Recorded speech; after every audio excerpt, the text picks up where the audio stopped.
بسم الله الرحمن الرحيم الحمد لله رب العالمين والصلاة والسلام على سيدنا ومولانا ومقتدانا وحبيبنا وشفيع ذنوبنا وطبيب نفوسنا النقي المدني القرشي الحاشمي الطبيب الملقب بطه وياسين اسمه في القرآن أحمد وفي السماء أبي القاسم محمد اللهم صل على محمد وعلى محمد وعلى أهل بيته الطيبين الطاهرين المعصومين الذين أظهر الله عنهم الإسراء وطهرهم تطهيرا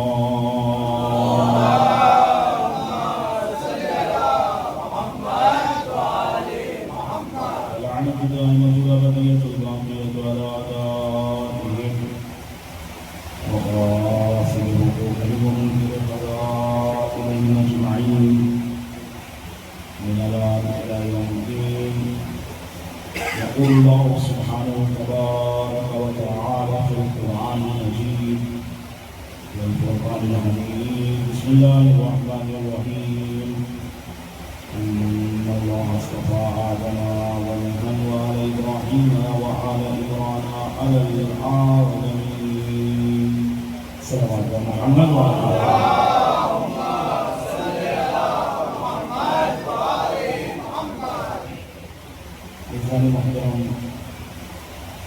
محترم اور معزز حضرات سرکاری سید شہدا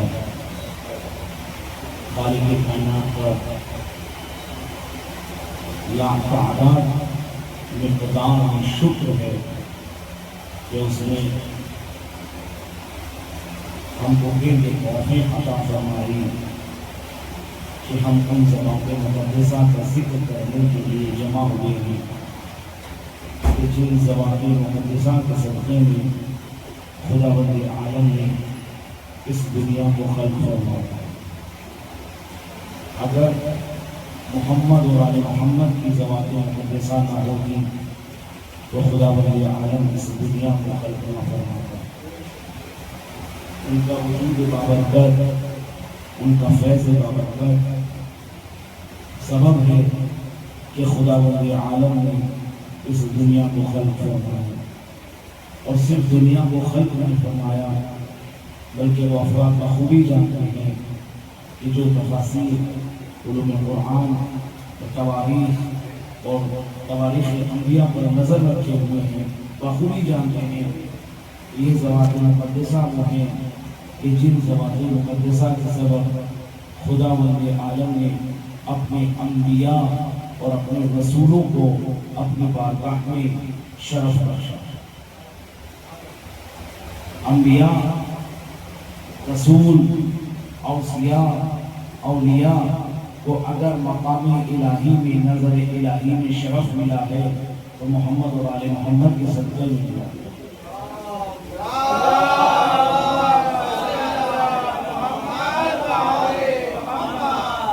یہ نقطہ اس قدر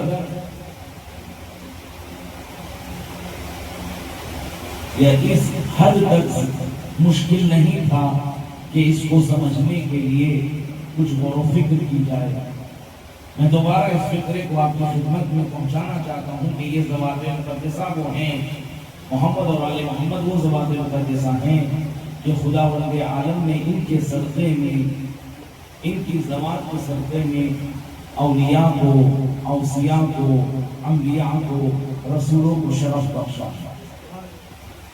اگر یہ نہ ہوتے تو رسولوں کو رسالت نہ ملتی، اگر یہ نہ ہوتے تو انبیاء کو نبوتیں نہ ملتی، اگر یہ نہ ہوتے تو اولیاء کو ولایت نہ ملتی، اگر یہ نہ ہوتے تو اوصیاء کو رسالت نہ ملتی۔ اس کا بالکل واضح سی ایک دلیل میں آپ کے سامنے پیش کروں کہ آدم کو خلافت اس وقت ملی جب بنجگر باپ کو پہچانا۔ دیکھیں اولیاء کو پہچانا تو خلافت ملی ہے، نبی نوح کو اس وقت نجات ملی جب انہوں نے اپنی کشتی کے چلتے وقت پنجتن پاک کا وسیلہ دیا. بھائی یہیں سے سمجھ لیجئے جب نبی نوح کی کشتی بغیر پنجتن کے نہیں چل سکتی تو ایک عام مومن کی زندگی بغیر پنجتن کے کیسے چل سکتی؟ نبی نوح کی کشتی بغیر پنجتن کے نہیں چلی تھی. نہیں احباب اعزاء، جناب موسیٰ نے جب عصا مارا تھا تو پنجتن پاک کا صدقہ دیا تھا. بس یہی سے سمجھ لیجئے جب موسیٰ کو راہ نجات بغیر پنجتن کے نہیں ملتی تو مسلمان کو راہ نجات بغیر پنجتن کے کیسے مل سکتی ہے؟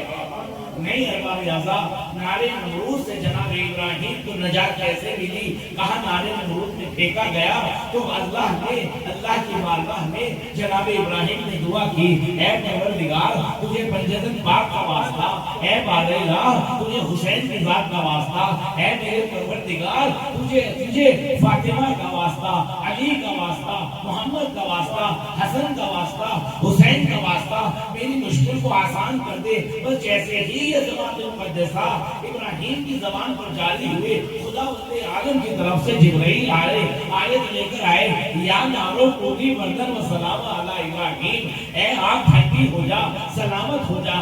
کس پر؟ ابراہیم پر. ٹھنڈی ہو گئی، آگ ٹھنڈی ہو گئی. کس کے صدقے میں؟ پنجتن کے صدقے میں. کس کے صدقے میں؟ فاطمہ کے صدقے میں. کس کے صدقے میں؟ علی کے صدقے میں. کس کے صدقے میں؟ حسن کے صدقے میں. کس کے صدقے میں؟ حسین کے صدقے میں. بس یہی سے سمجھ لیجئے کہ جب نار نمرود آل محمد کے صدقے میں ابراہیم پر ٹھنڈی ہو سکتی ہے تو ہم کے جن کا ذکر کریں، ہم جن کا ذکر کریں، ہم جن کی مجلس میں آ کر بیٹھے، ہم جن کے بخش عطا میں بیٹھے، اگر ان کے صدقے میں ہم خدا سے دعا کریں کہ پروردگار ہمارے اوپر جہنم کو حرام کر دینا، تو جس طریقے سے خداوند عالم نے نارے نمرود کو ٹھنڈا کر دیا تھا ابراہیم پر، خدا جہنم کی آگ کو ہمارے اوپر ٹھنڈا کر دے گا. صلوات پڑھے پر محمد.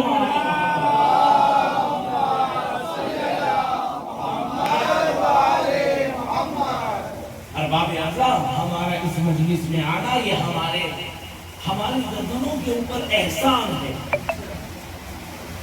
کہ ہم اگر آ رہے کسی پہ احسان نہیں کر رہے ہیں. آپ یقین مانیے اگر ہم آ رہے ہیں یہ نہیں کہ ہم مولانا پہ احسان کر رہے ہیں چلے گئے مولانا کو سننے کے لیے چلتے ہیں، یا مثلا جو بانیہ نے مجلس سے ان کے گردنوں پر احسان نہیں ہے ہمارا، ایسا کچھ نہیں ہے. کسی خطیب کا یہ جملہ میں ممبر سے پڑھنا چاہتا ہوں کہ کسی پر احسان نہیں ہے.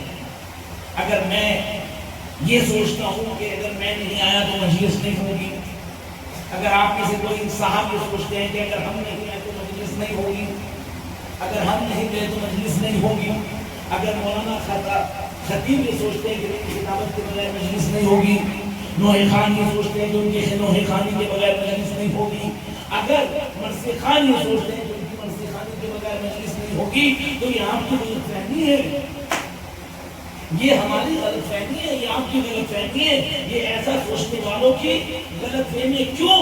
اس لیے کہ مجلس اس وقت بھی ہوگی تھی جب ان کا وجود نہیں تھا. اس لیے کہ مجلس تب بھی ہوگی تھی جب وہ نہیں تھے، اور مجلسیں تب بھی ہوتی رہیں گی جب تک کہ وہ نہ ہوں گے. نہیں ارباب اعزاء، مجلسیں تو اس وقت بھی ہوئی، وہاں پر بھی ہوئی جہاں مٹانے والے موجود تھے. مجلسیں وہاں پر ہوئی، یہ ذکر حسین وہاں پر ہوا جہاں مٹانے والے خود موجود تھے، مگر مٹانے والے کو مٹ گئے، ذکر حسین قیامت تک کے لیے باقی ہے. صلوات پڑھیں پر محمد.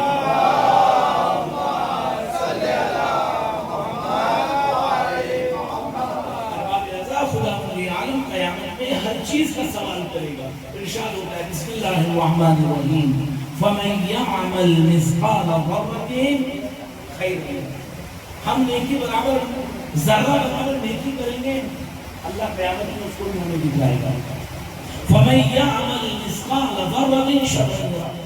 جو ذرہ برابر برائی کرے گا اللہ اس کو بھی قیامت کے دن دکھائے گا. نہ یہ کسی بلکہ خداوند عالم قیامت میں ہر انسان سے اس کے مال کے بارے میں، اس کے اولاد کے بارے میں، اس کی صحت اور تندرستی کے بارے میں، اس کی عمر کے بارے میں سوال کرے گا۔ بتاؤ تم نے عمر کو کہاں پر فنا کیا؟ تمہیں جو ہم نے 60 سالہ زندگی دی تھی، اس 60 سالہ زندگی کو تم نے کہاں پر صرف کیا، کہاں پر خرچ کیا، کہاں پر اسپینڈ کیا؟ بتائیے، ایک ایک لمحے کا سوال کیا جائے گا، ایک ایک لمحے کا سوال، بتائیے کیا جواب دیں گے؟ اب وہ حضرات کے جو فرش عزا میں آتے ہیں، وہ حضرات کے جو ذکر عزا میں آتے ہیں، وہ حضرات جو آل محمد کے ذکر میں آتے ہیں، خدا کی قسم وہ قیامت کے دن جب جواب دیں گے، جب ان سے ان کی عمر کے بارے میں، ان کے لمحات کے بارے میں، ان کے ساعات کے بارے میں، ان کے سیکنڈز کے بارے میں، ان کے آنس کے بارے میں سوال ہوگا کہ بتاؤ تم نے کہاں گزارے، بتاؤ تم نے کہاں خرچ کیے، بتاؤ تم نے کہاں پر ان کو اسپینڈ کیا؟ وہ جواب دیں گے کہ ذکر حسین میں، ذکر علی میں، ذکر فاطمہ میں، ذکر حسن میں، ذکر حسین میں ہم نے کو فرق کیا۔ تو میرا دل کہتا ہے اور کتابیں اس بات کی گواہی دیتی ہے کہ خداوند عالم صرف ان کو نہ بخشیں گے بلکہ ان کی نسلوں میں رہنے والی اولادوں کو بھی خداوند عالم بخش دے گا۔ ارباب اعضا، یہ ذکر اتنا عظیم ہے، یہ ہستیاں اتنی عظیم ہیں، قسم خدا کی ہم ایک حدیث میں آپ کے سامنے پڑھتا ہوں تاکہ آپ کو معلوم ہو کہ یہ ہستیاں کتنی عظیم ہیں۔ خداوند عالم حدیث قدسی میں پیغمبر اسلام کے متعلق ارشاد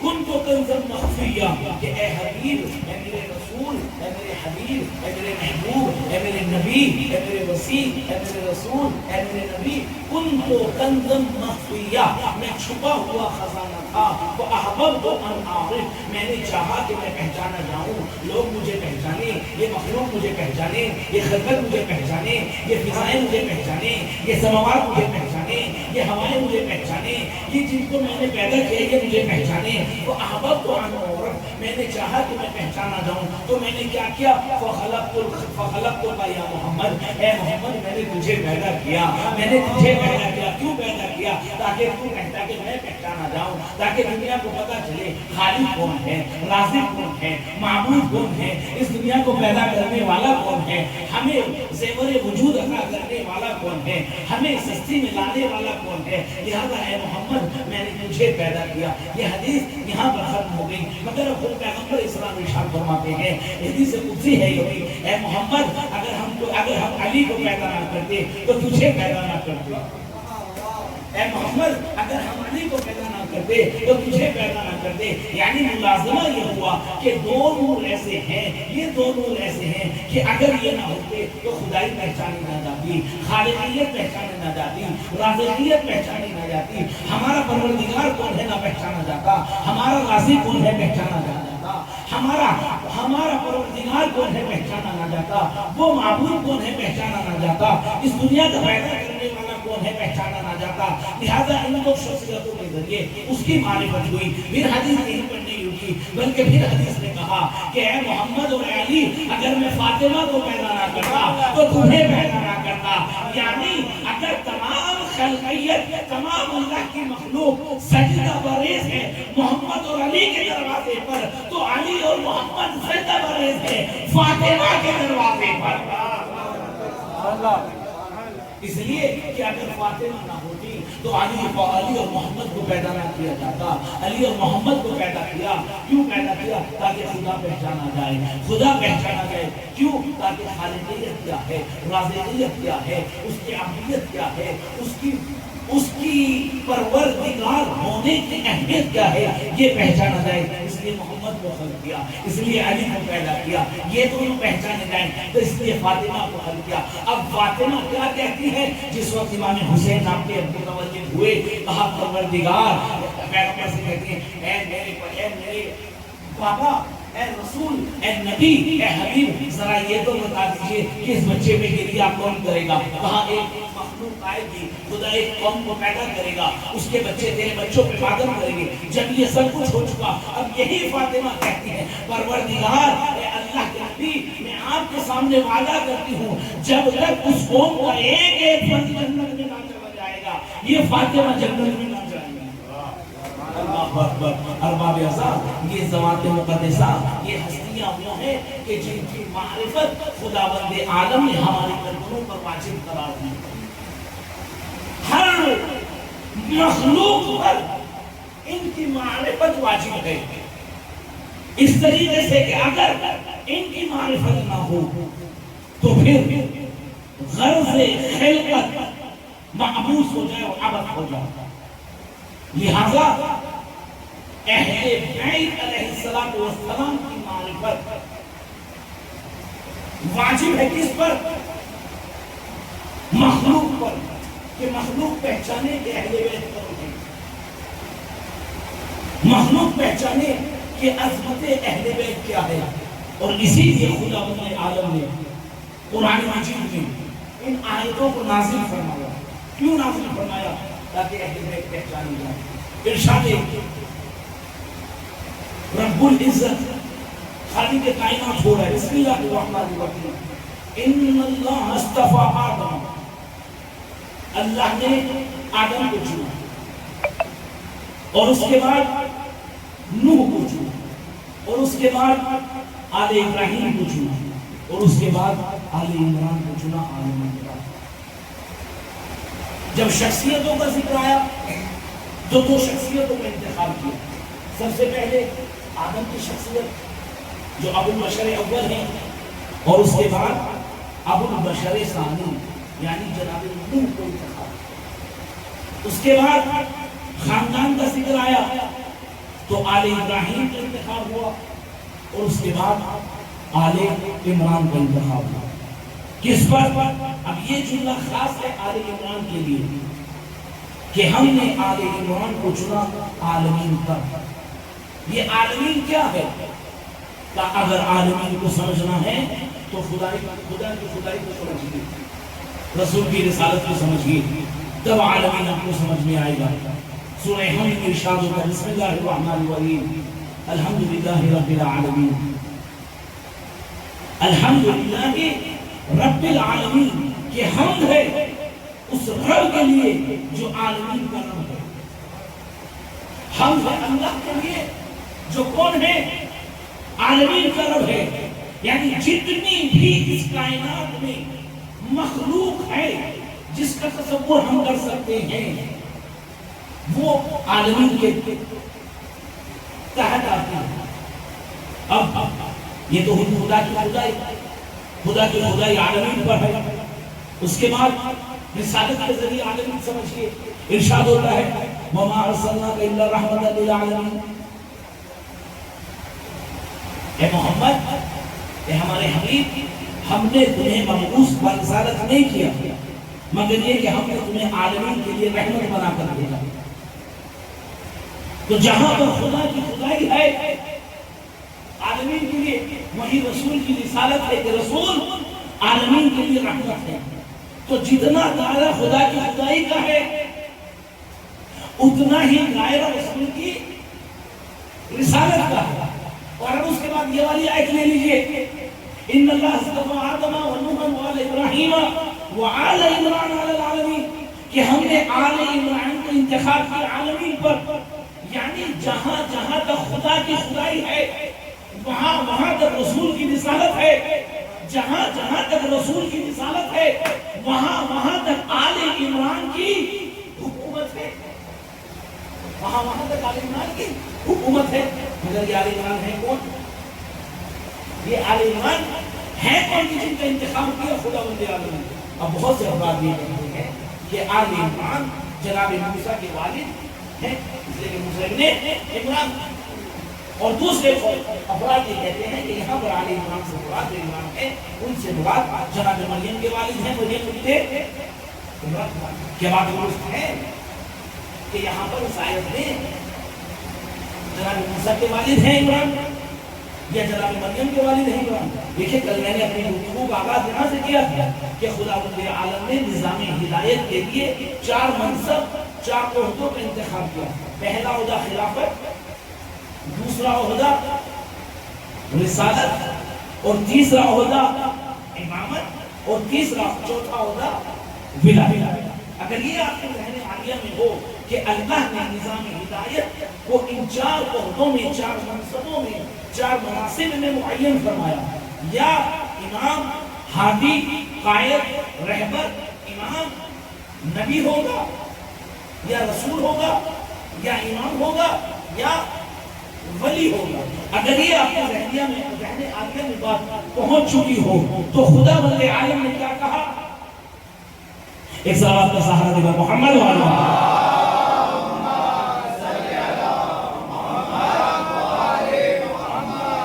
کیا کہا خدا بند عالم نے کہ ہم نے وہ ان اللہ اصطفى آدم و نوح و آل ابراہیم و آل عمران علی العالمین، ہم نے آل عمران کو چنا کس پر؟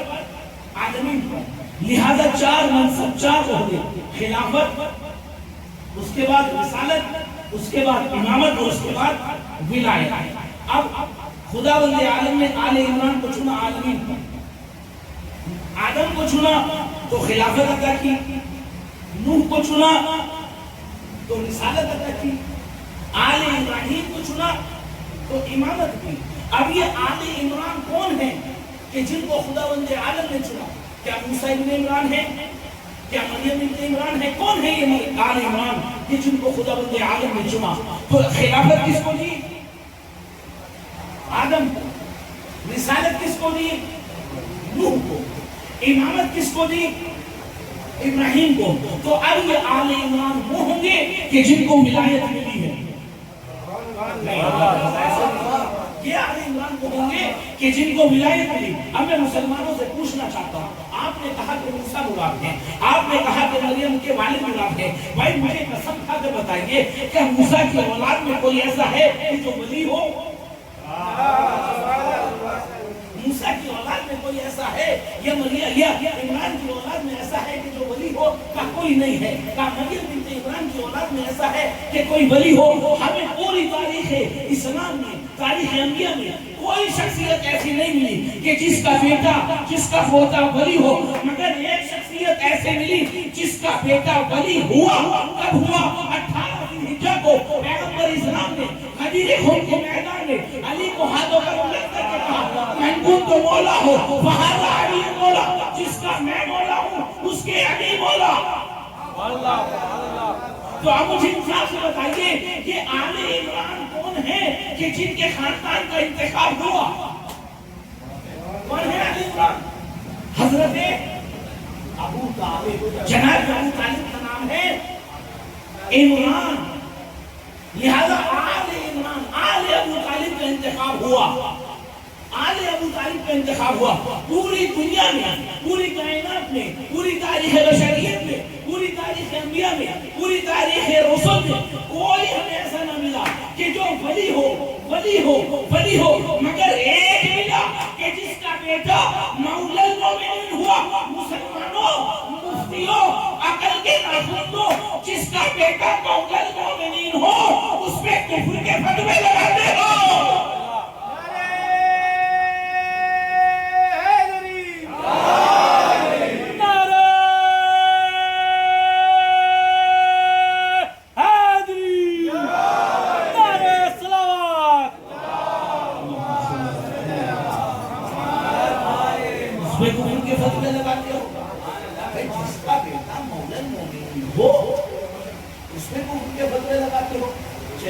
اب کون ہے؟ آپ کے سمجھ میں آیا کہ آل عمران کون ہے؟ ایک اور دلیل سن لیجیے کہ آل عمران کون ہے۔ اللہ نے مسلمانوں کے اوپر شریعت رکھی، احکام رکھے، قوانین رکھے۔ انہی احکام، قوانین، شریعت میں سب سے افضل یا سب سے جو قیمتی چیز ہے وہ ہے نماز۔ سب سے قیمتی چیز نماز۔ نماز کے لیے ارشاد ہے الصلاۃ معراج المومن، کہ نماز مومن کی معراج ہے۔ اسی نماز کے لیے ارشاد ہوا کہ نماز پیغمبر کی آنکھوں کی ٹھنڈک ہے۔ اسی نماز کے لیے ارشاد ہوا ان کو ملت ما سوا، اگر نماز قبول تو سارے اعمال قبول، ان ردت ما سوا، کہ اگر نماز رد کر دی گئی تو سارے اعمال رد کر دیے جائیں گے۔ اسی نماز کے لیے سوال، اسی نماز کے لیے ہے اول ما یسأل به فی القبر هو الصلاۃ، پہلی چیز قبر میں جو پوچھی جائے گی، جس کے بارے میں سوال ہوگا وہ نماز ہوگی۔ یہ نماز اتنی اہمیت ہے، اتنی مہم ہے۔ جب خداوند عالم نے مسلمانوں کے اوپر نماز واجب کی تو نماز کے تشہد میں، نماز کے تشہد میں مسلمانوں پر درود کو واجب قرار دیا۔ درود کو واجب قرار دیا کہ اے مسلمانوں جب نماز پڑھو اور تشہد پڑھو تو درود پڑھو. اب مسلمان درود پڑھیں.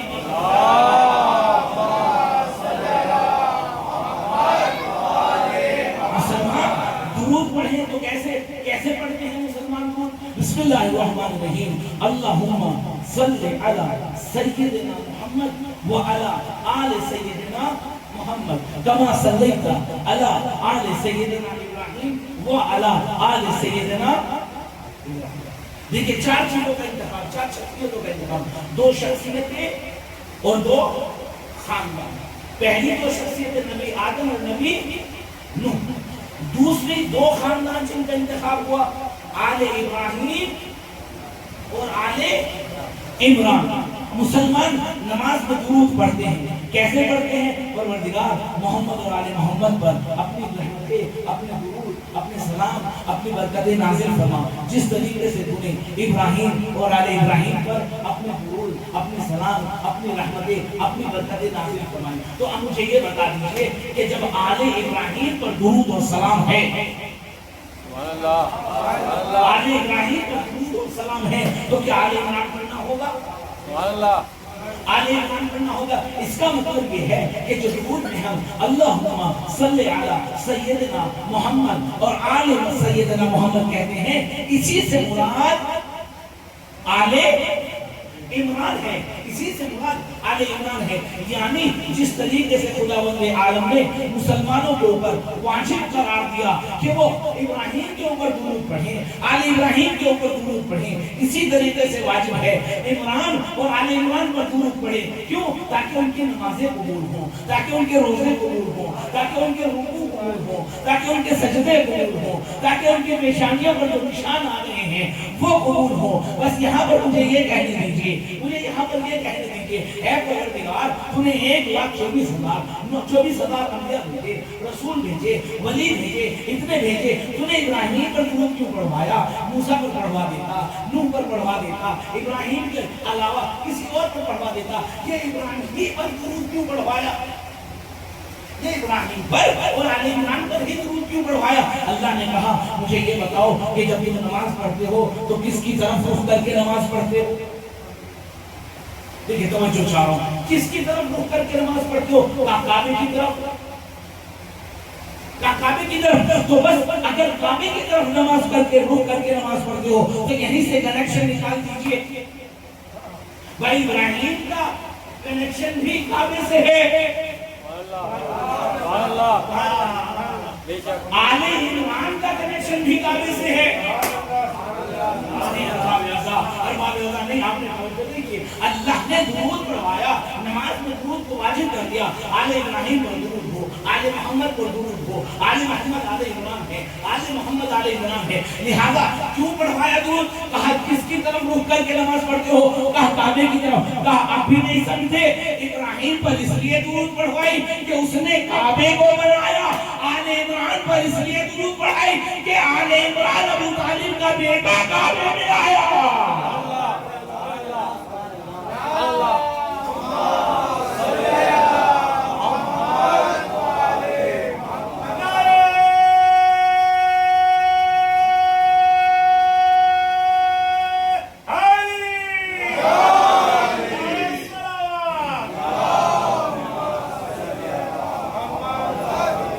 ابراہیم پر درود اس لیے کہ انہوں نے کعبہ بنایا. آل عمران پر درود اس لیے کہ عمران کا بیٹا علی کعبے میں آیا. یہ علی کی عظمت کیا ہے؟ علی کی عظمت سن لیجئے کہ علی کی عظمت کیا ہے. مفہوم مومن کیا ہے؟ مفہوم مومن کیا ہے؟ اگر ہمیں مومن سمجھنا ہو کہ مومن کون ہے تو کیسے سمجھے کہ مومن کون ہے؟ نماز پڑھنے والا مومن ہے؟ بتائیے مجھے، کیا نماز پڑھنے والا مومن ہے؟ اگر نماز پڑھنے والا مومن ہوتا تو نمازی کو مومن کہتے، مصلی نہ کہتے. نمازی کو تو مصلی کہتے ہیں، مومن نہیں کہتے. نمازی کو عربی زبان میں جو ایک انسان نماز پڑھ رہا ہو وہ مصلی کہلاتا ہے، مومن نہیں کہلاتا. تو اب روزہ رکھنے والا مومن، کیا روزہ رکھنے والا مومن؟ روزہ رکھنے والا بھی مومن نہیں ہوتا. کیوں؟ اس لیے کہ روزہ رکھنے والا عربی زبان میں صائم کہلاتا ہے. صوم روزے کو عربی میں صوم کہتے ہیں، اور جو روزہ رکھے وہ صائم. لہذا روزہ رکھنے والا تو صائم کہلاتا ہے، وہ تو مومن نہیں کہلاتا ہے. کیا حج کرنے والا مومن؟ مفہوم ایمان سمجھے. مفہوم ایمان کیا حج کرنے والا مومن؟ بھائی حج کرنے والا جب حج پہ جاتا ہے تو اسے تو حاجی کہتے ہیں، مومن تو نہیں کہتے. لہٰذا یہاں پر بھی مومن نہیں ثابت آئے کہ جہاد کرنے والا مومن، جہاد کرنے والا جب جہاد کرتا ہے تو اس کو عربی زبان میں مجاہد کہتے ہیں. اسے تو مومن نہیں کہتے، اسے تو مجاہد کہتے ہیں. چلیے کیا اذان دینے والا بھی مومن نہیں، تو پھر وہ کون؟ عربی زبان میں اذان دینے والے کو مؤذن کہتے ہیں. یا تو وہ تو مؤذن ہوا، وہ تو مومن نہیں ہوا. تو کیا اقامت کہنے والے کو عربی زبان میں مقیم کہتے ہیں، اسے بھی مومن نہیں کہتے. میں کہ نہ نماز پڑھنے والے کو مومن کہیں، نہ روزہ رکھنے والے کو مومن کہیں، نہ حج کرنے والے کو مومن کہیں، نہ جہاد کرنے والے کو مومن کہیں، نہ زکات دینے والے کو مزکی کہتے ہیں، اسے بھی مومن نہ کہیں. تو پھر مومن کہیں تو کسے کہیں؟ بھائی اگرچہ یہ ساری چیزیں ایمان سے خارج نہیں ہے، یہ حقیقت ہے کہ ایمان سے خارج نہیں ہے، لیکن الگ الگ اگر ہم دیکھیں تو نماز پڑھنے والا مسلمان کہتا ہے، روزے رکھنے والا صائم کہلاتا ہے، جہاد کرنے والا مجاہد کہلاتا ہے، حج کرنے والا حجی کہلاتا ہے، ایک اذان کہنے والا مؤذن کہلاتا ہے، اقامت کہنے والا مقیم کہلاتا ہے، زکات دینے والا مزکی کہلاتا ہے، خمس دینے والا مخلص کہلاتا ہے. کہا اگر یہ طریقے ہیں تو پھر مومن کیسے کہتے ہیں؟ آئیے بارگاہ پیغمبر میں چلتے ہیں. یا رسول اللہ یہ ایمان کیا ہے ذرا آپ ہمیں بتا دیجئے. اب صحابہ کا مجمع بھرا ہوا ہے، مجمع صحابہ بھرا ہوا ہے، مسجد بھری ہوئی ہے. پیغمبر اسلام نے مجمع کے درمیان میں کہا یا علی حبک التقوی والایمان، یا علی حبک التقوی والایمان، اے علی تیری محبت تقوی اور ایمان ہے. بس یہی سے ہمیں ایمان پتہ چل گیا کہ مومن کون ہے. مومن کون ہے؟ جس کے دل میں علی کی محبت ہو وہ مومن ہے. دیکھیں نماز پڑھنے والا مصلی ہے، لیکن یہ بھی بات یاد رکھے گا کہ مومن وہ ہے کہ جو نماز سے دور نہ ہو، مومن وہ ہے جو روزے سے دور نہ ہو، مومن وہ ہے جو حج سے دور نہ ہو، مومن وہ ہے جو زکات سے دور نہ ہو، مومن وہ ہے جو خون سے دور نہ ہو، مومن وہ ہے جو امر بالمعروف نہی عن المنکر سے دور نہ ہو، مومن وہ ہے جو خون سے دور نہ ہو، مومن وہ ہے جو اذان سے دور نہ ہو، مومن وہ ہے کہ جو اقامت سے دور نہ ہو. لیکن ہمیں ایک عنوان چاہیے تھا، ایک صفت چاہیے تھی، ایک تعریف چاہیے تھی کہ پروردگار اے اللہ کے رسول، اے اللہ کے نبی، اے اللہ کے حبیب، اے اللہ کے امام، ہمیں یہ تو بتا دیجئے کہ ہم مومن کہیں تو کسے کہیں؟ کہا ہو اے علی تیری محبت ایمان ہے، تیری محبت ایمان ہے. لہذا اب مومن کا مصداق پتہ چل گیا، جو علی سے محبت کرے گا وہ مومن ہوگا، اور جو علی سے محبت نہ رکھے وہ کچھ بھی ہو سکتا ہے، مومن نہیں ہو سکتا. صلوات پڑھے پر محمد والے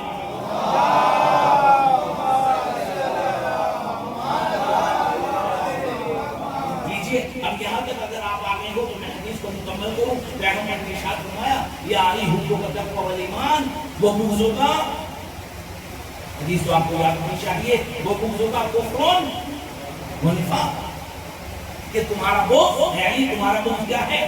کفر ہے اور نفاق ہے. لہذا اگر مفہوم ایمان آپ کی سمجھ میں آ گیا ہو تو یہاں پر ایک تعبیر اور سمجھ لیجیے. اگر کوئی انسان اللہ کو نہ مانے تو کیا ہے؟ بتائیے میرا سوال آپ سب سے. اگر کوئی انسان اللہ کو نہ مانے تو کیا ہے؟ اس کے لیے ایک عنوان کافر. اگر کوئی اللہ کی توحید اور اس کی وحدانیت کو نہ مانے تو کون ہے وہ؟ کافر. چلیے اگر کوئی رسول کی رسالت کو نہ مانے وہ کیا ہے؟ وہ بھی کافر، رسول کا انکار کر رہا ہے. اگر کتب سماوی کو نہ مانے اس کے لیے بھی ایک عنوان کافر. اللہ کو نہ مانے وہ بھی کافر، رسول کو نہ مانے وہ بھی کافر، کتابوں کو نہ مانے وہ بھی کافر، حوروں کو نہ مانے وہ بھی کافر، غلمان کو نہ مانے وہ بھی کافر، جنت کو نہ مانے وہ بھی کافر، دوزخ کو نہ مانے وہ بھی کافر. یعنی خداوند عالم نے جتنی چیزیں عالم غیب میں رکھی ہیں یا عالم ظہور میں رکھی ہیں یا جن کے اوپر ایمان کو واجب قرار دیا ہے، اگر اس کو نہ مانے تو بندہ کیا ہے؟ کافر. ایک عنوان. مگر حدیث پیغمبر کہتی ہے اے علی جو تجھ سے بغض رکھے، میں شاید میں اپنی بات کو چھپاؤں، اے علی جو تجھ سے بغض رکھے وہ صرف کافر نہیں ہے، وہ کافر بھی ہے منافق بھی ہے. بھئی یہ کیا بات ہے؟ ہم کوئی آدمی اللہ کو نہ مانے تو وہ صرف کافر ہوا، اور علی کے بغض رکھے وہ کافر بھی ہوا منافق بھی ہوا. یہ کیا بات ہے؟ تو آپ علی کو بڑھا رہے ہیں کہ ہمارا کلام پڑھیے، رسول کا کلام ہے.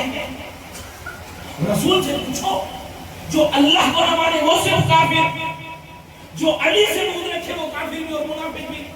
اے اللہ تیری عدالت ہے، تو عادل ہے، ذرا سمجھا تو صحیح کہ کیسے جو علی کو نہ مانے وہ کافر بھی ہوگا منافق بھی ہوگا، اور جو اللہ کی وحدانیت کو نہ مانے وہ صرف کافر. کہا میں عادل ہوں، عدل کرتا ہوں، عدالت میرے اوپر واجب ہے، لہذا اب رسول کے کام دیکھیں. دیکھیں توجہ چاہوں، شاید میں اپنی بات کو پہنچا پاؤں.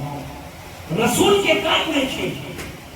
اللہ کے رسول نے رسول بھیجا، تو رسول نے ہمیں توحید بتائی یا دکھائی؟ دیکھیں توجہ چاہوں، اللہ کے رسول نے ہمیں توحید بتائی یا دکھائی؟ صرف بتائی، دکھائی نہیں. صرف بتائی، دکھائی نہیں. اللہ کے رسول نے ہم سے اپنی رسالت اور نبیوں کی نبوت، آدم کی نبوت بتائی کہ دکھائی؟ موسیٰ کی نبوت دکھائی کہ بتائی؟ دکھائی. یعنی آپ 1,24,000 انبیاء سارے اٹھا لیجئے، کتابیں اٹھا لیجئے، صرف اور صرف بتائی، دکھائی نہیں. لیکن جب علی کی ولایت کا مسئلہ آیا، جب علی کی ولایت کا مسئلہ آیا، صرف دکھایا نہیں، صرف سنایا نہیں، بتایا نہیں، بتایا بھی اور دکھایا بھی، دونوں ہاتھوں پر اٹھا کر علی کو بلند کر کے دکھایا بھی بتایا بھی. یعنی بتانا یہ چاہتے ہیں جو خدا کی خدائی نہ مانے وہ صرف کافر ہوگا، جو علی کو نہ مانے وہ کافر بھی ہوگا منافق بھی ہوگا. صلوات پڑھیں پر محمد و علی محمد.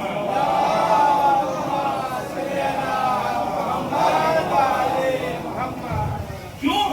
بھئی علی کی ولایت اس لیے کہ دکھایا بھی ہے اور بتایا بھی ہے، سنایا بھی ہے. یہ ہے علی کی ولایت اور بابیت. اور جب یہاں تک آپ آ گئے ہیں، منبر تک آ گئے ہیں، تو بس ایک دو جملے اس منبر کے حوالے سے، اس 18 غدیر کے حوالے سے سن لیجیے، اور اس کے بعد وقت مسائل. کیا پیغمبر اپنا آخری حج کر کے، پہلا اور آخری حج کر کے واپس آ رہے ہیں. جس وقت غدیر خون کے میدان میں آپ پہنچے ہیں تو اللہ کی طرف سے پیغام آیا، یا ایھا الرسول بلغ ما انزل الیک من ربک وان لم تفعل فما بلغت رسالتہ واللہ یعصمک من الناس. پیغمبر رک جائیے، پیغام پہنچا دیجیے، پیغام پہنچا دیجیے.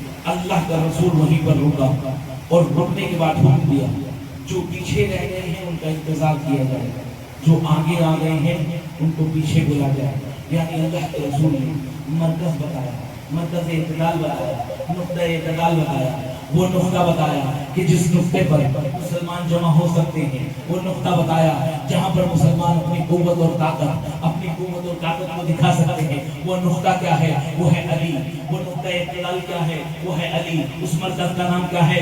علی. کہا اگر علی کے نقطے پر آ کر جمع ہو جاؤ گے تو دنیا تمہارے سامنے بھیک مانگے گی، اور اگر علی کے در کو چھوڑ کر چلے جاؤ گے تو تم دنیا کے سامنے بھیک مانگو گے.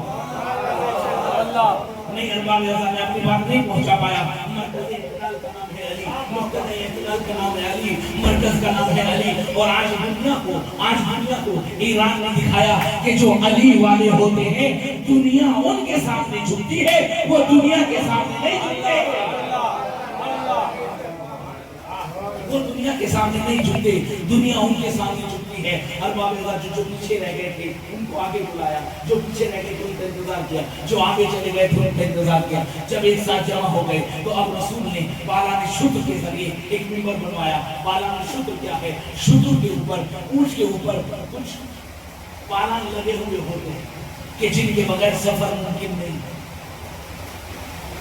اس بالان کے بغیر سفر اس کا ممکن نہیں۔ بالان شتر پر ہوں گے، اونٹ پر ہوں گے تو سفر کیا جائے گا۔ اللہ کے رسول نے حکم دیا بالان شتر کو نیچے اتارا جائے گا۔ اے میرے حبیب، اے اللہ کے رسول، اے اللہ کے نبی، اے اللہ کے ولی، اے اللہ کے منتخب رسول، یہ تو بتا دیجئے کہ یہ بالان شتر نیچے کیوں اتروا رہے ہیں؟ یہ بالان شتر نیچے کیوں اتروا رہے ہیں؟ کہا حبیب اے میرے بندے ذرا تاریخ کو پڑھ، ان جمع ہونے والوں کی تاریخ کو پڑھ، ان جمع ہونے والوں کی تاریخ کو پڑھ، تاریخ پہ نگاہ کر، ذرا خندق یاد کر، خیبر یاد کر، احد یاد کر، ذرا احد یاد کر، خیبر یاد کر، خندق یاد کر۔ میں ان کو بلاتا تھا یہ دور جاتے تھے، میں ان کو بلاتا تھا یہ دور جاتے تھے، میں ان کو بلاتا تھا یہ دور جاتے تھے۔ میں بالان شتر اتار کر ان لوگوں کو دور جانے کا موقع نہیں دینا چاہتا تاکہ کل کو یہ کہنا کہتے کہ ہم نے تو اعلان غدیر سنا ہی نہیں تھا، ہم نے تو اعلان غدیر سنا ہی نہیں تھا۔ لہذا بالان شتر اتار کر ان کو موقع دے رہا ہوں تاکہ یہ کل کو عذر پیش نہ کریں۔ لہذا بالان شتر اترے، ان کا منبر بنایا گیا۔ منبر پر جا کر اللہ کے رسول نے اعلان کیا من کنت مولا ہو فہذا علی مولا ہو، من کنت مولا ہو فہذا علی مولا ہو۔ دیکھیں قرآن کی ایک آیت میں آپ کے سامنے پڑھتا ہوں، پھر آپ کے سمجھ میں آئے گا کہ اللہ کے رسول نے، اللہ کے نبی نے کیوں علی کو دونوں ہاتھوں پر بلند کیا۔ اللہ کی آیت قرآن مجید میں یہ ہے ہل جزاء الاحسان الا الاحسان، کہ احسان کا بدلہ ضروری ہے کہ احسان سے دیا جائے۔ اے میرے حبیب، اے میرے رسول، اے میرے نبی، میری جان آپ پر قربان، میری جان آپ پر قربان، ذرا یہ تو بتا دیجئے کہ آپ نے علی کو دونوں ہاتھوں پر بلند کیوں کیا؟ ایسے ہی اعلان کر دیتے۔ کہا تمہیں یاد نہیں ہے؟ ذرا اس جنگ کو یاد کرو کہ جب شیطان نے ندا کر دی تھی، آواز دے دی تھی کہ محمد قتل کر دیے گئے، میرے صاحب، میرے چاہنے والے دور دور بھاگ رہے تھے، دور دور بھاگ رہے تھے۔ علی نے مجھ کو ایک ہاتھ پر بلند کر کے کہا تھا کہ اے بھاگنے والوں دیکھو محمد زندہ ہے، ہل جزاء الاحسان الا الاحسان۔ میں دونوں ہاتھوں پر علی کو بلند کر کے علی کے احسان کا بدلہ احسان سے دے رہا ہوں۔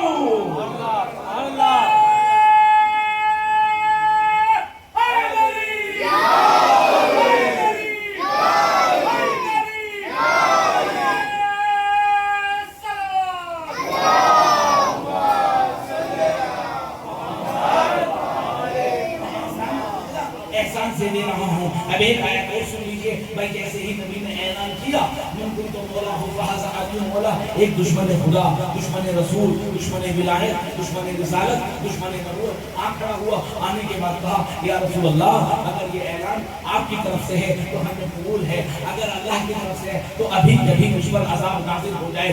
اللہ کی طرف سے ایک عذاب نازل ہوا۔ عذاب کیا تھا؟ ابابیل آئی، منقار میں چھوٹا سا پتھر تھا، حارث کے دماغ سے حارث دماغ میں گھسا اور ایک مرتبہ نکل گیا، وہیں کے وہیں حارث فی النار ہو گیا۔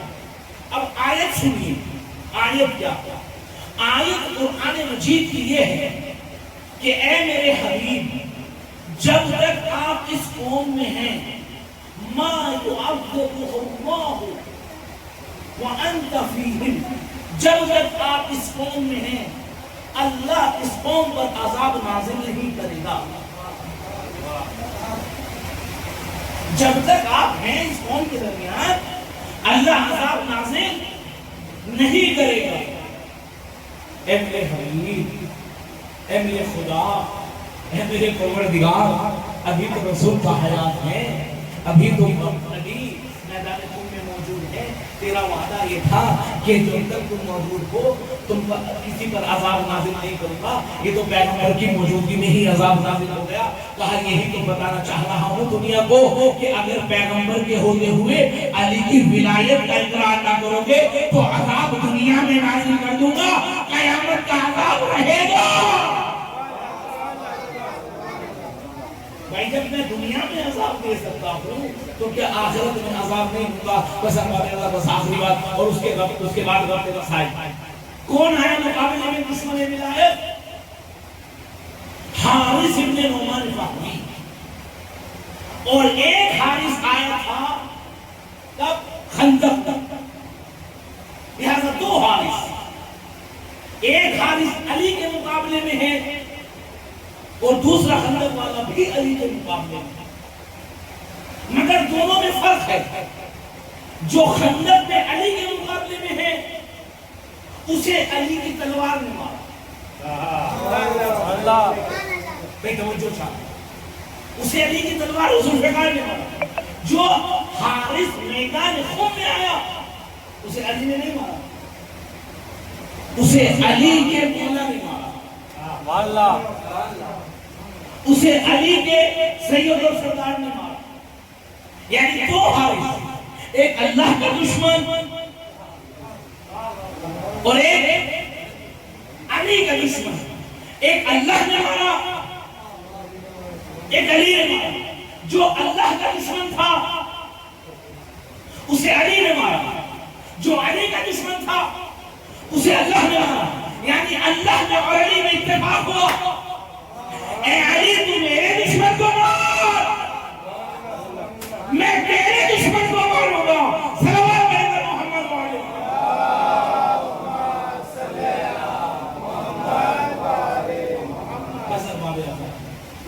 یہ غدیر کا اعلان اور لوگوں نے جو غدیر کو نہ مانا اور اس کے بعد وہ صحیفہ کی بیعت کہ جس میں علی کی ولایت کا انکار کیا گیا.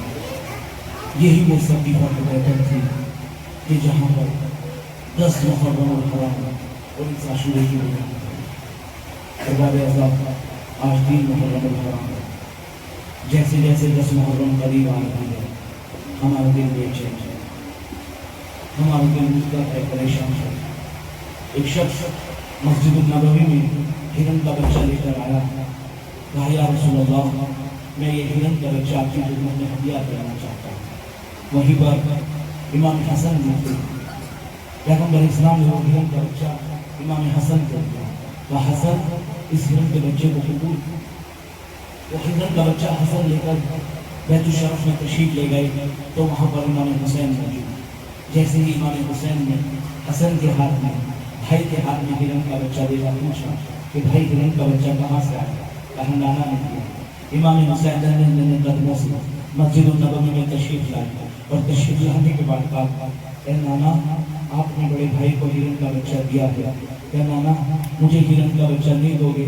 شکاری ایک ہی بچہ لے کر آیا تھا مگر وہاں پر کوئی بھی ہرن اور ہرن کا بچہ نہ تھا. مسجد کے اصحاب نے دیکھا, مسجد کے جمع مسلمین نے دیکھا کہ ہرن بذات خود اپنے بچے کو لے کر آ رہا ہے. یا رسول اللہ میرا بچہ حسین کے لیے قبول کرو. ایک مرتبہ رسول اللہ نے ہرن سے پوچھا اے ہرن تجھے کیسے پتا چلا کہ حسین ہرن کے بچے کی فرمائش کر رہے ہیں؟ کہا میں جنگل میں گھوم رہی تھی اپنے بچے کے ساتھ کہ ایک ندائی غیبی آئی, اے ہرن اپنے بچے کو لے کر مسجد النبوی میں چلو, اس لیے کہ حسین کی فرمائش یہ ہے کہ اس کو ہرن کا بچہ چاہیے. اب کربلا کے میدان میں آ جائیے جہاں پر اصغر پیاسا ہے, اکبر پیاسے ہے اور محمد پیاسے ہے. ارے حسین کی 6 سال کی بچی سکینہ پیاسی ہے. اللہ اکبر. آپ لوگوں نے میری آواز خدا کے لیے قبول کرے, خدا کی آوازوں میں رحمت اور برکت نازل فرمائے. میرے معبود ان کی صداؤں کو قبول فرمانا, ان پہ رحمت اور برکت نازل فرمانا. تین عورتوں سے باقی ہے نا, زینب اپنے خیمے میں, شہزادی اپنے خیمے میں, نہ کہاں جناب زینب نے گھڑ سواروں کے آنے کی آواز, نیزوں کی آواز سنی, تلواروں کی آواز سنی. جب یہ آواز سنی ایک مرتبہ شہزادی نے بھائی کو کہا کہ بھائی یہ کیسی آواز ہے؟ خبر دی گئی کہ اب زرساز کا لشکر آیا ہے. اب عمر سعد کا لشکر آیا ہے، اب حرملہ کا لشکر آیا ہے، اب فلاں کا لشکر آیا ہے، اب فلاں کا لشکر آیا ہے۔ ایک مرتبہ زینب نے پوچھا بھائی یہ اتنا لشکر کیوں جمع ہو رہا ہے؟ بھائی یہ اتنا لشکر کیوں جمع ہو رہا ہے؟ ایک مرتبہ امام حسین نے آنکھیں نیچے کر کے کہا اے میری بہن، ارے یہ تیرے بھائی کے خون کے پیاسے ہیں، یہ تیرے بھائی کا خون بہانے کے لیے جمع ہو رہا ہے۔ جب ایک مرتبہ جناب زینب نے پوچھا اے بھائی کیا کوئی آپ کا یار نہیں ہے، آپ کا مددگار نہیں ہے؟ بھیا کیا کوئی آپ کی مدد کرنے کے لیے نہیں آئے گا؟ بس ایک مرتبہ کہتے ہیں جناب زینب کی یہ تمنا یہ آرزو امام حسین سے سنی۔ ایک مرتبہ اپنے بچپن کے دوست حبیب کو خط لکھا، حبیب کو خط لکھا کہ حبیب ہم کربلا میں آ چکے ہیں، اے حبیب دشمنوں نے ہمیں گھیر لیا ہے، اے حبیب فوج اشقیاء نے ہمیں گھیر لیا ہے، اے حبیب آؤ ہماری مدد کو لے آؤ۔ بس جناب امام حسین اس خط کو بند کرنا چاہتے ہیں۔ ایک مرتبہ جناب زینب کہتی ہیں اے بھائی ایک جملہ زینب کی طرف سے اضافہ کر دو، حبیب ایسا نہ ہو آنے میں دیر ہو جائے، زینب کا بھائی شہید۔ قاسم کو خط دیا، قاسم خط لے کر حبیب کے دروازے پر گیا، دنگل باب کی حبیب نے خط لیا، آنکھوں سے لگایا، آنکھوں سے لگایا، چما اور چمنے کے بعد ایک خط مرتبہ خط کو پڑھا۔ خط کا مضمون پڑھ کر حبیب رونے لگے۔ بیوی نے پوچھا کیا ہے؟ کہا حسین کا خط ہے، کربلا میں آ چکے ہیں، دشمن کے لڑزے میں ہیں، فوج اشقیاء نے گھیر لیا ہے اور ایسا ایسا لکھا ہے۔ اور ایک مرتبہ حبیب کہتے ہیں کہ میری شہزادی زینب کا جملہ یہ ہے اے حبیب اگر آنے میں دیر کر دی تو ایسا نہ ہو میرا بھائی شہید۔ ایک مرتبہ زوجہ حبیب نے پوچھا کہ کیا ارادہ ہے، جانا ہے کہ نہیں جانا ہے، ارادہ کیا ہے؟ ایک مرتبہ حبیب کہتے ہیں اے کنیز خدا میں اگر چلا گیا تو تیرا کیا ہوگا، تیرا کیا ہوگا، تو کس کے سہارے رہے گی؟ ایک مرتبہ حبیب کی زوجہ کہتی ہے، زوجہ حبیب کہتی ہے اے حبیب اگر تمہیں نہیں جانا تو نہ جاؤ، ارے یہ کنیز خدا، یہ کنیز زینب کی مدد کے لیے۔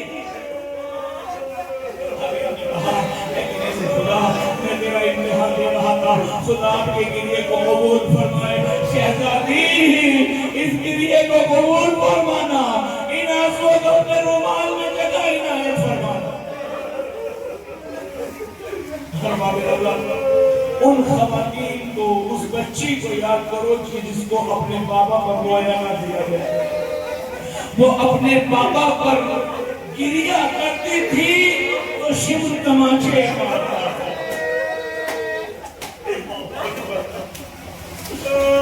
شمر تماچے مارتا تھا۔ اے کنیز خدا میں تیرا امتحان لے رہا ہوں۔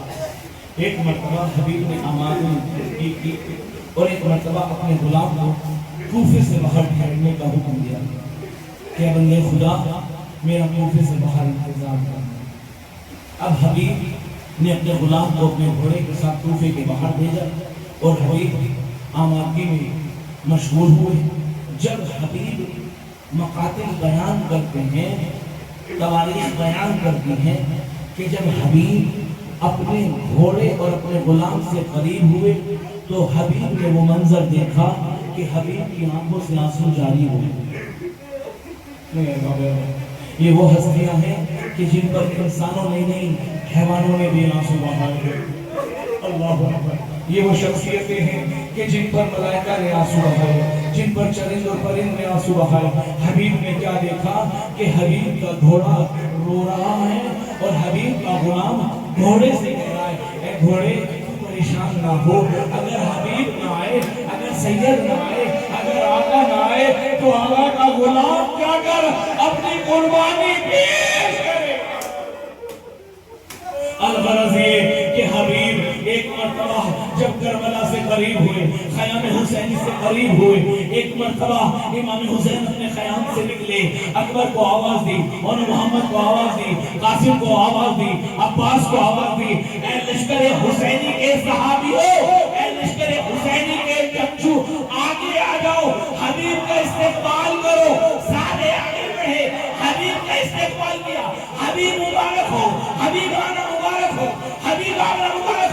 واپس میں نے مجلس کو تمام کیا، خیمے سے فضا نکلی، اے حبیب ارے مبارک ہو فاطمہ کی شہزادی زینب نے سلام۔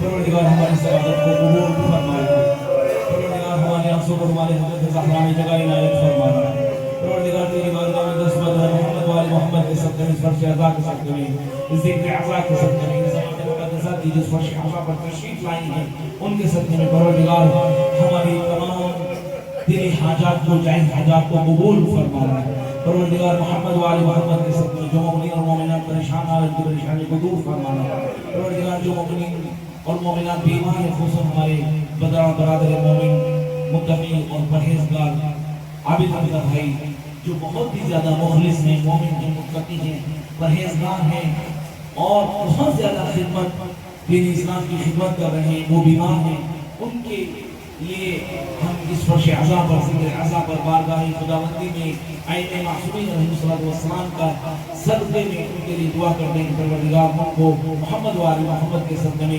شفائی کاملہ اور عاجلہ عنایت فرمانا، تیری بارگاہ میں دست بدر محمد وآل محمد کے صدقے میں آئین معصومین علیہ السلام کے صدقے میں پروردگار جو مومنین اور مومنات کے اولاد ہیں پروردگار ان کو اولاد صالحہ عنایت فرمانا، تیری بارگاہ میں دست بدر پروردگار جو مومنین قید و بند میں ان کو لڑے دلی رہی عطا فرمانا، پروردگار تیری بارگاہ میں دست بدر محمد وآل محمد کے صدقے میں آئین معصومین علیہ السلام کے صدقے میں پروردگار جو مومنین ہیں جو زیارت کے مشتاق ہیں، زیارت اربعین، زیارت امام حسین علیہ السلام کے مشتاق ہیں، پروردگار ان کو شرف حج، شرف زیارت اربعین، زیارت امام حسین علیہ السلام سے شرف یاب فرمانا، تیری بارگاہ میں دست بدر پروردگار محمد وآل محمد کے صدقے میں جہاں زندگی شیعہ حیدر قرار ہیں، عزاداران مظلوم کربلا ہیں، پروردگار ان کی جان مال عزت آبرو کی حفاظت فرمانا، پروردگار جمہوری اسلامی ایران کی حفاظت فرمانا، پروردگار خصوصاً اس ملک میں امن اور امان کو قائم فرمانا،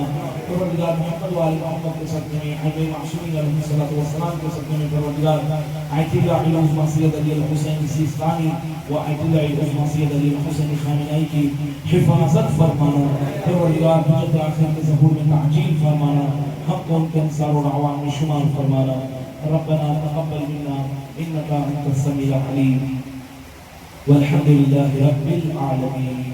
ماتم امام حسین علیہ السلام۔